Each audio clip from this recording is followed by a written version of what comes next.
Δεν περίμενα να δω τον κύριο Μπακαημή στο γραφείο του. Πίστευα μετά από την ένταση με την οποία φωνάξαμε πριν από λίγες μέρες, όλος ο κόσμος δηλαδή, για την απόδοση δικαιοσύνης και για την αλήθεια, θα είχε την ευθυξία να εξαιρέσει τον εαυτό του, τουλάχιστον μέχρι να αποσαφινιστεί ο ρόλος του, ο πραγματικός του ρόλος. Παρ' όλα αυτά τον είδα, παρέμεινε ο ίδιος, αγέροχος, να μας κοιτάει, απαθής. Μας άφησε τελευταίους, κοιτούσε συνεχώς το ρολόι του και τελικά έφυγε πολύ σύντομα, χωρίς να απαντήσει κανένα από τα πολύ σημαντικά ερωτήματα που του θέσαμε για να πάει στο κουλούρι. Και με έκπληξή μου μάθαμε ότι από τα 192 αρχεία που είχε η δικογραφία πριν από 3 GB, πριν από 3 περίπου εβδομάδες που καταθέσαμε τη μήνυση, σήμερα έχουν εκτοξευθεί στα 570. Αυτό πώς έγινε?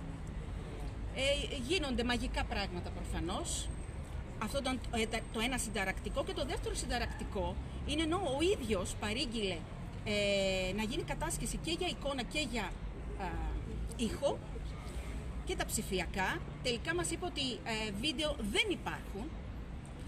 Σε ερώτησή μας, καλά, πώς ανεχτήκατε να μην εισακουστεί η παραγγελία σας, μας κοιτούσε αδιάφορα, δεν μας απάντησε. Οπότε περιμένω ότι τα βίντεο θα βγουν αργότερα, όταν θα είναι ευπαρουσίαστα, θα το δούμε και αυτά στην δικογραφία.